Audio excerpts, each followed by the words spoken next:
యేసుక్రీస్తు నామంలో బెతస్తా విడుదల పరిచర్య తరపున మీకు ప్రేమపూర్వకమైన వందనాలు. ఇది నా వాక్య ధ్యానము. మేలు చేయట నీ చేతనైనప్పుడు దాని పొందదగిన వారికి చేయకుండా వెనుతీయకము. సామెతల గ్రంథం 3వ అధ్యాయం 27వ వచనం.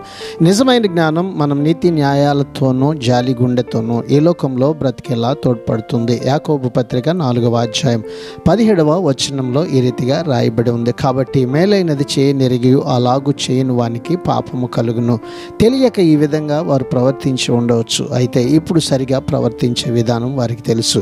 కాబట్టి అలా చేయకపోతే వారేమీ సాకు చెప్పలేరు. మంచి చేయకుండా వదిలేయడం అనేది చెడుతనం చేయడం లాగానే పాపం అన్న సంగతి మనం గమనించాలి. కాబట్టి ఇది నా వాక్య ధ్యానంను బట్టి మనము ఎవరికైనా మేలు చేయగలిగినటువంటి స్థాయిలో ఉన్నప్పుడు అలాగన మేలు పొందదగిన వారికి మేలు చేద్దాం. అట్టి కృపను దేవుడు మనకు దయచేయనుగాక.